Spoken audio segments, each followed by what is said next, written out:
Hey guys, tonight we are going to unravel a quirky chapter of history. One that involves royalty, a little bit of superstition, and a whole lot of mice. You might be wondering, what on earth do mice have to do with kings?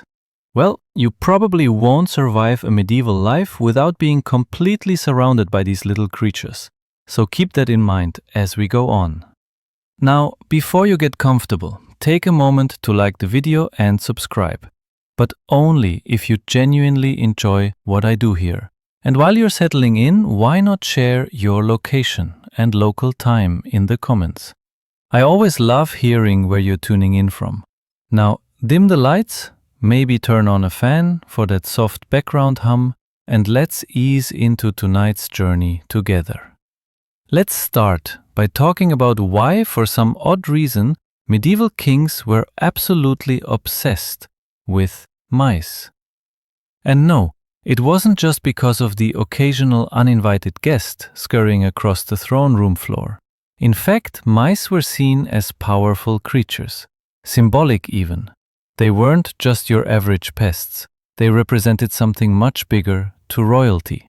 You may think of them as cute little rodents, but in the medieval period, they could either bring fortune or disaster, depending on where and how they appeared in the lives of those in power. Imagine a grand castle with towering walls and lavish furnishings. The king would be deep in thought, perhaps planning a new conquest or feasting with his court. But amidst all the grandeur, there was a tiny, elusive creature scurrying across the stone floors, sneaking through cracks in the walls. It wasn't a simple rat or mouse to be ignored. Oh no, these little animals were symbols. In fact, a mouse's presence was said to foretell either wealth or a misfortune. For some kings, a mouse in the royal chambers was a sign of prosperity. For others, it was a harbinger of doom. What's fascinating is that this wasn't just superstition. Kings were often naturalists at heart, avid collectors of unusual creatures. There was a time when royal collections were full of exotic birds, rare animals, and yes, even mice. Some kings would even dedicate entire rooms in their castles to these creatures. Mice weren't simply kept as pets or subjects. They had a deeper role in the royal environment, representing the unseen forces that controlled the fate of the kingdom. Now, let's dive deeper into the symbolism of mice in the medieval royal courts. We are not talking about cute little pets here. These mice were woven into the fabric of the very culture and beliefs of the time. You see, in medieval Europe, it wasn't just about the physical presence of these creatures. It was also about their metaphysical significance. A mouse seen scurrying across the royal palace could have been a sign of something important, like the arrival of wealth or the potential for fertility within the royal bloodline. For the medieval kings, mice were often more than just creatures, they were representations of power. Some believed that the presence of mice in royal artwork, or even in courtly ceremonies, was a sign that a king's rule would flourish. Mice were also associated with the idea of abundance. In the same way that a mouse could reproduce rapidly, a ruler's success was thought to be tied to their ability to propagate wealth, resources, and future heirs. But what's even more curious is how mice appeared in royal artwork. Kings were often portrayed as controlling or observing these creatures. It wasn't just about the mouse's role as a symbol of fortune or fertility. It also reflected the king's perceived control over every aspect of life within his domain. For example, some royal portraits from the time show kings with mice sitting at their feet or resting in their hands, subtly reinforcing their dominion over even the smallest creatures. Historians still argue whether this was a deliberate power move by the artists, or if it was just a way of showing the king's familiarity with the natural world. Either way, the idea that a mouse could appear in such prestigious works suggests that these creatures were woven into the very fabric of the royal identity. But beyond symbolism, there was also an element of superstition surrounding these tiny creatures. It wasn't all about good luck. Some believed that if a mouse appeared in a king's chamber, it could signal a forthcoming threat. The mouse, in some legends, was even associated with trickery, deceit, and the overthrow of power. If a mouse invaded the royal space, it was believed that it might foreshadow an intrusion of another sort, perhaps from a rival kingdom or political faction. As we move further into the world of medieval royalty and their relationship with mice, let's take a look at the fascinating role these tiny creatures played in the personal lives of kings. It's easy to think of monarchs as being too lofty or distant to engage with the natural world in the way that everyday people did. But the reality is that medieval kings were often avid naturalists, collecting all sorts of creatures, from exotic birds to insects, and yes, even mice. Kings of the time were not just conquerors of land and people, they were also conquerors of knowledge. Many maintained elaborate collections of animals as a way of showcasing their power and understanding of the natural world. Imagine it now, a royal castle filled with strange and wonderful creatures, lions, birds of prey, and sometimes entire rooms dedicated to smaller, more nimble creatures, like mice. These animal collections were sometimes used for educational purposes, but they were also seen as demonstrations of royal power. The more exotic the creature, the more it symbolized a king's wealth and ability to command the natural world. For some medieval kings, keeping a variety of animals was akin to assembling a living menagerie. These creatures were meticulously cared for, often housed in special rooms or even kept in the royal gardens. Mice were not just left to roam freely. Instead, they were placed under the careful stewardship of servants whose job it was to maintain these royal pets. Some kings went so far as to employ naturalists who would study and catalogue these animals, including the humble mouse. It's an odd thought, isn't it? Kings and queens, surrounded by all the power in the world, devoting their time to understanding the behaviors and habits of these tiny creatures. Historians still debate whether this was purely a matter of scientific curiosity or if there were deeper, more mystical reasons for the practice. Some believe that these animal collections were part of a larger royal alchemy of sorts, where the king's ability to control and interact with nature was tied to his broader claim to power. After all, controlling even the smallest creatures was seen as a metaphor for the king's ability to command and control his kingdom. In some cases, these kings were so dedicated to their collections that they even brought in exotic species, mice that were bred or imported, specifically for their beauty or unique traits. Imagine a king so invested in his reputation and his legacy that he would send expeditions to far-off lands. Just now, let's turn our attention to how medieval kings went about managing the practical aspects of life with mice in their palaces. You might assume that for all their royal stature, these monarchs would have simply dispatched any mice with a quick order. But surprisingly, mice in the royal chambers were not always seen as pests to be eradicated. In fact, many kings and queens would go to great lengths to ensure these creatures were accommodated, even going so far as to dedicate entire rooms to their care.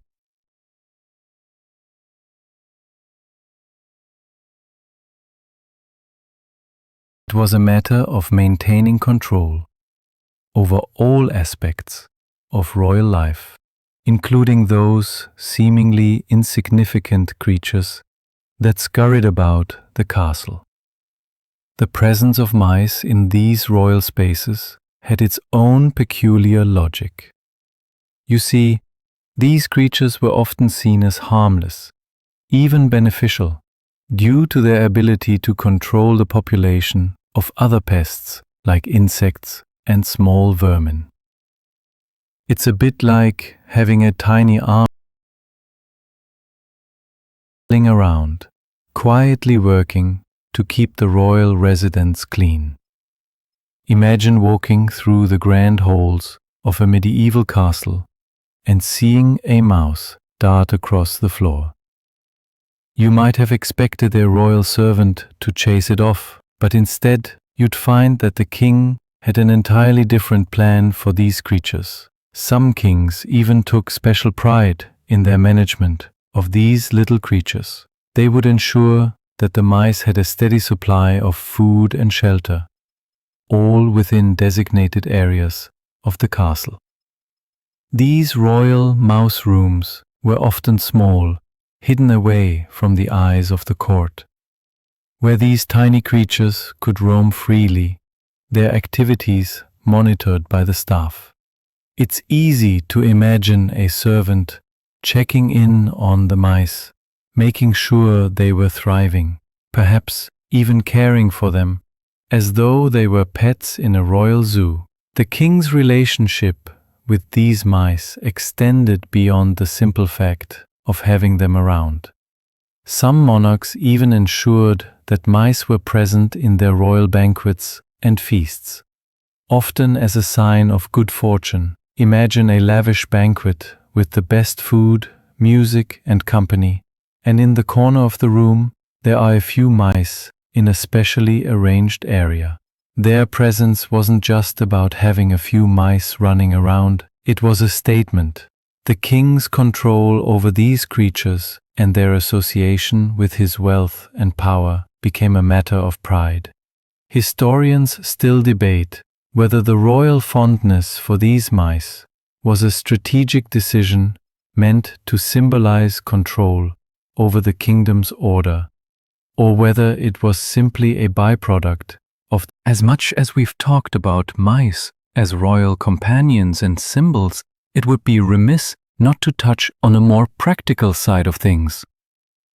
In the Middle Ages, castles were not the sanitary, neatly maintained structures we might imagine today. They were drafty, filled with stone walls and narrow passages. And, inevitably, they had their fair share of pests. The castle kitchens, where food was prepared for the royal court, were particularly prone to attracting mice. The scent of fresh bread, meats, and sweet fruits was an open invitation for any mouse within a mile's reach.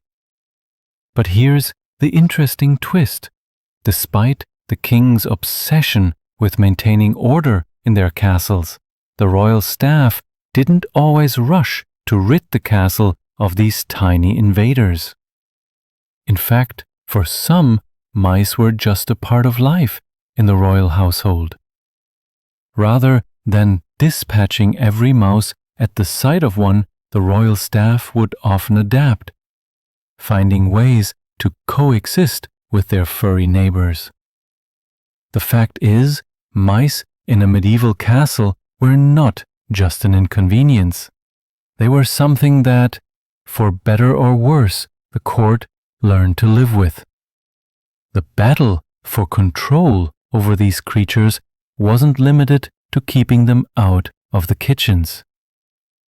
Kings and queens who had their own private quarters would sometimes have to deal with a bit of wildlife joining them in their personal spaces.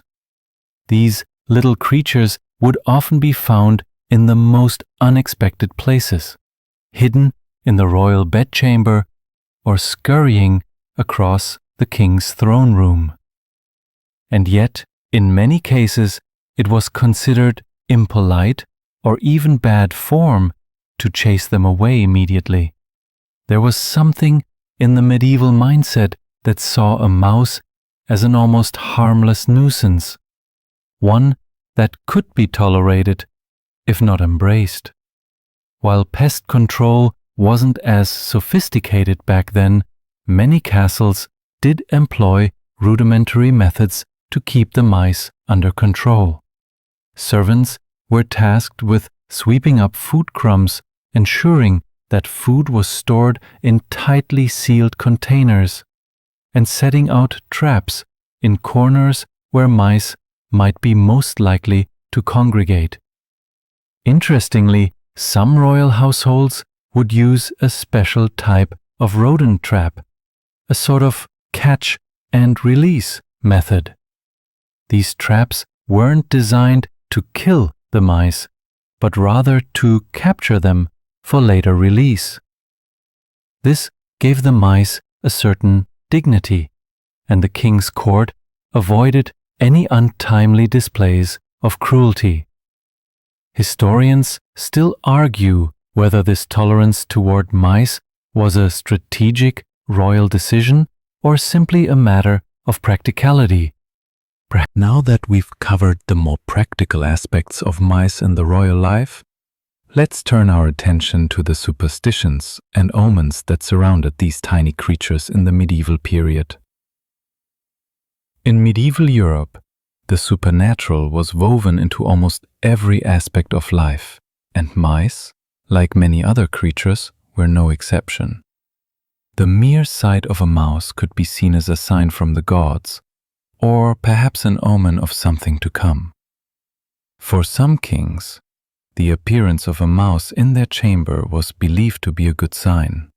It was said to symbolize the king's fertility and the prosperity of his reign.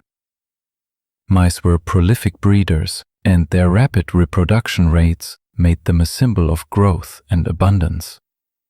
In this sense, a mouse's presence could signal that the king's kingdom would expand, his wealth would multiply, or his lineage would continue for generations.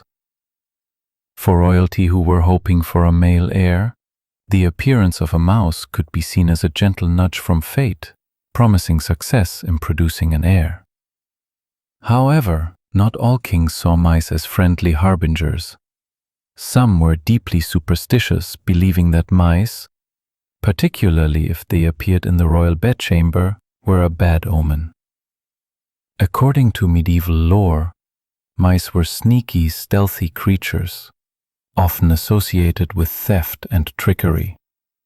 Their arrival in the king's personal quarters could signify a threat to the monarch's power or a sign of impending betrayal. After all, if a mouse could infiltrate the most sacred spaces of the kingdom, what other treacherous creatures could slink in unnoticed? One curious superstition had it that if a mouse were caught during a royal feast, it would portend a scandal or betrayal within the court.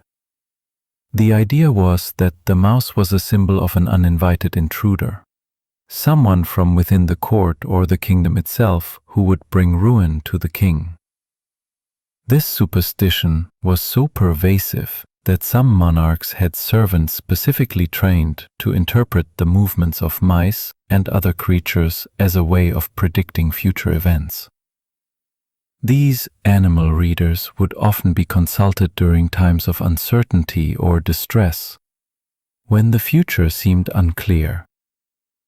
Historians still argue whether these superstitions were based on genuine belief or whether they were simply convenient excuses for the misfortunes that befell royal courts. Was the appearance of a mouse a mere coincidence, or was it in fact an early warning system from the natural world? Some historians even suggest that the association between mice and omens was part of a larger medieval effort to control fate through symbolism. By interpreting the movements of animals, kings could claim to be in tune with the forces of destiny. As we continue exploring the fascinating world of mice in medieval times, let's focus on one of the more bizarre aspects of their royal relationship: their place in medieval medicine. Now, you might be thinking, what could possibly link mice and medicine? But surprisingly, mice played a small yet intriguing role in the medical practices of the time. It's not exactly what you'd expect from a field so tied to herbs, potions, and mysticism. You see, medieval kings and their courts were deeply fascinated by the medicinal properties of animals. It wasn't uncommon for a monarch to seek out remedies involving various creatures, both large and small. Mice were no exception. In some royal circles, it was believed that the presence of mice could be linked to health and vitality, thanks to their abundant reproduction. Their quick breeding cycles were viewed as symbolic of fertility and the human body's ability to regenerate. In fact, some kings were even convinced that ingesting a potion made from mice, whether boiled or dried, could bring health benefits, especially for ailments related to fertility or virility. The medical beliefs surrounding mice were sometimes based on old superstitions, sometimes on the idea that the energy of such a lively creature could translate into strength or rejuvenation for the royal court. If a king suffered from fatigue or any illness that caused weakness, there were royal physicians who recommended treatments involving mice, whether in the form of powders, tinctures, or even whole mice steeped in wine or herbs. It may sound odd, but in the medieval world, the line between medicine and superstition was often blurred. Mice also had a peculiar role in treating ailments like the wasting disease, a condition that plagued the courts of Europe. It's believed that some royal doctors prescribed mice in treatments for this affliction, due to the idea that their energetic and fast-paced nature might somehow revitalize the king or his heirs. Of course, these methods would not pass the modern standards of medicine, but back then, the idea that mice could restore strength or fertility wasn't considered unusual. Historians still argue about how seriously these remedies were taken. Was it true medical belief? Or was it just an eccentric quirk of medieval royal life? Either way, these strange treatments highlight just how intertwined the concept of power and health was in the medieval court, and how the king's health was often viewed as directly linked to the health of his kingdom. If the king was strong, his kingdom would thrive. If the king was weak, it could spell disaster. Hence, the royal reliance on everything from herbal potions to the unlikeliest of creatures for healing. Let's pause for a moment and reflect on how mice were entwined with more than just superstitions or medicine. In the medieval world, these little creatures were viewed through a lens of mysticism and symbolism, often influencing the very way royalty approached important aspects of life, such as fertility, wealth, and the prosperity of the kingdom. For some kings, the mere presence of a mouse was not just a personal annoyance or a harmless occurrence. It was a sign of the broader cosmic forces at work in their reign. The association of mice with wealth and prosperity is fascinating. You see, medieval royalty was obsessed with fertility, not just in terms of heirs, but also in the broader sense of a thriving, growing kingdom. In this context, the mouse, with its rapid reproduction rate, became a symbol of growth and abundance. Mice were seen as creatures of great vitality, capable of multiplying quickly, and for kings who were anxious to produce an heir or ensure the prosperity of their kingdom, The appearance of a mouse could be seen as a subtle but powerful sign of success. But it wasn't just about wealth in the traditional sense. Mice were often seen as messengers of fortune. In medieval court life, wealth wasn't always measured by gold or lands. It was also measured by the ability to maintain a harmonious and prosperous court. Kings, who had a reputation for fertility and abundance, were often praised not just for their military victories, but for their ability to foster growth and prosperity within their households. And so, the presence of a mouse in the royal chambers could be interpreted as a little wink from fate, assuring the king that his reign would continue to flourish. Now, we must consider how this connection between mice and prosperity worked its way into courtly rituals. In some cases, the royal family would even hold small ceremonies dedicated to ensuring their continued prosperity, ceremonies in which the mouse was a central figure. The idea was that by venerating the creatures of the kingdom, even the smallest of them, a king could symbolically show his mastery over the land. After all, if he could control and manage the mice, then surely he could control the rest of his realm.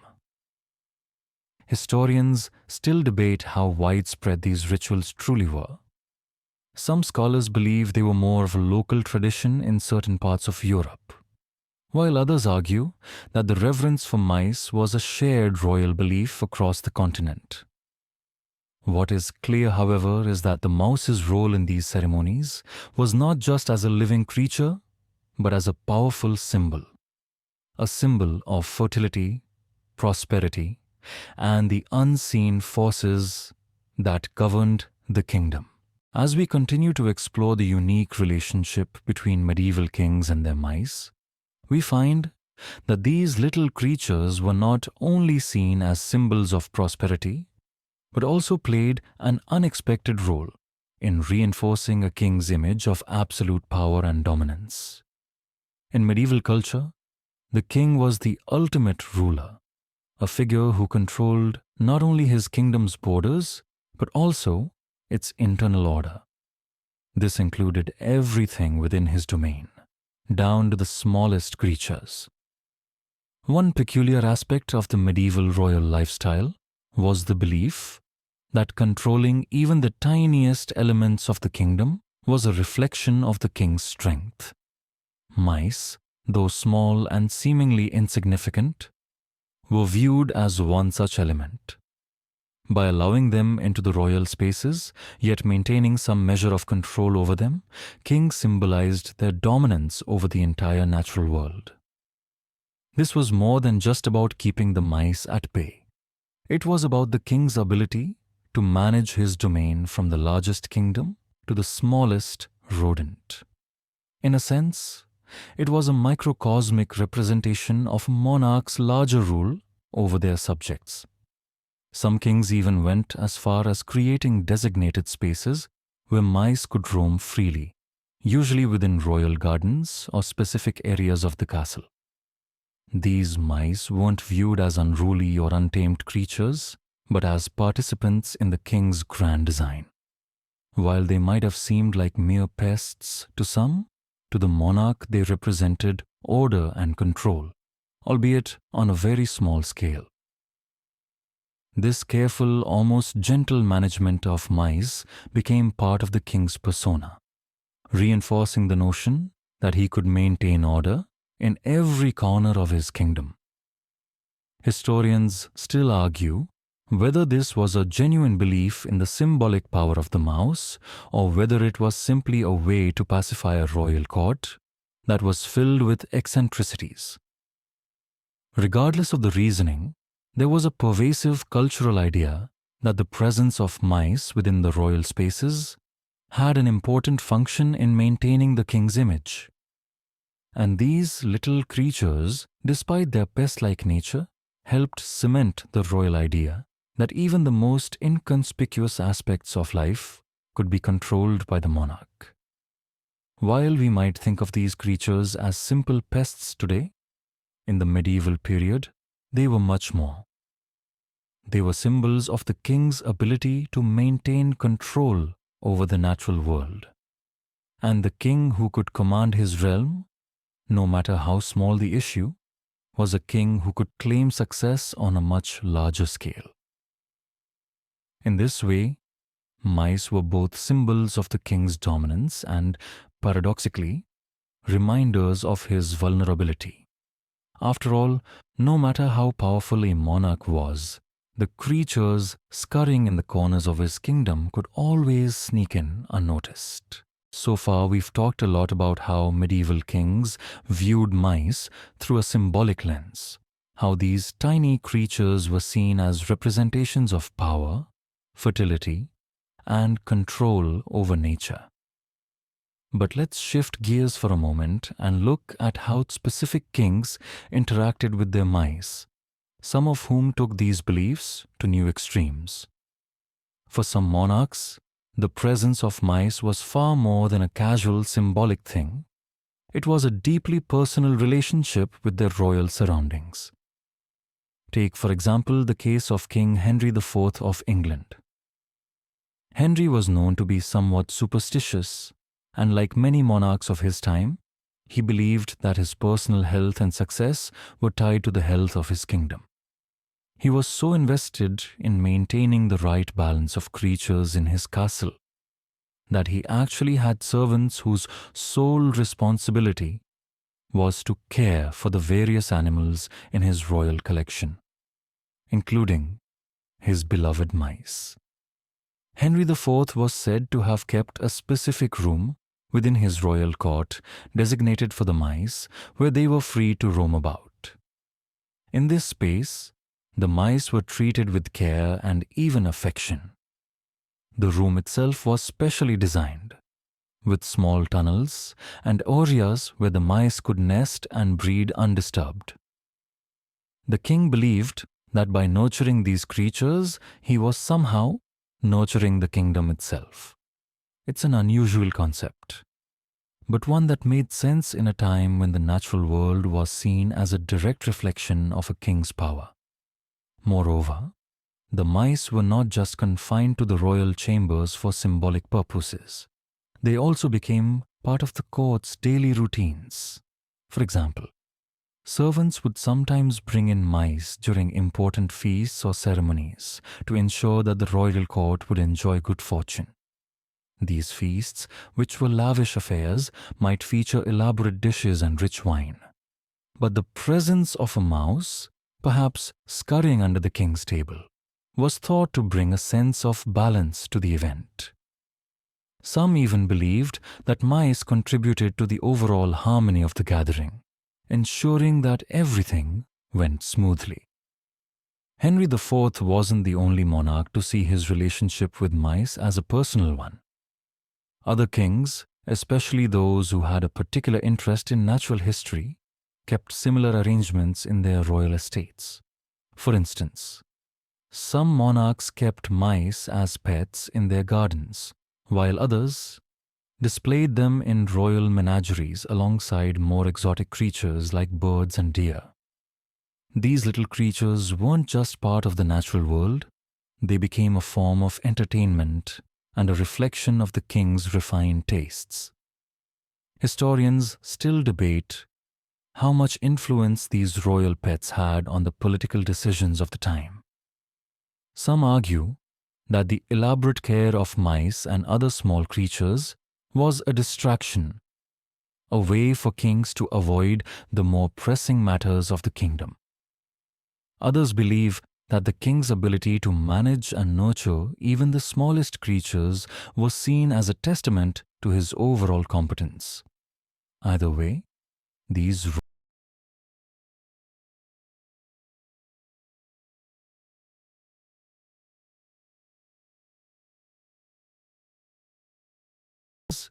Let's take a closer look at how this peculiar obsession with mice reflected the broader dynamics of power within the royal courts. You might be thinking, what do mice have to do with politics or governance? Surprisingly, a lot. In the medieval world, symbols of control, whether they were animals, objects, or rituals, had a deep connection to how monarchs were perceived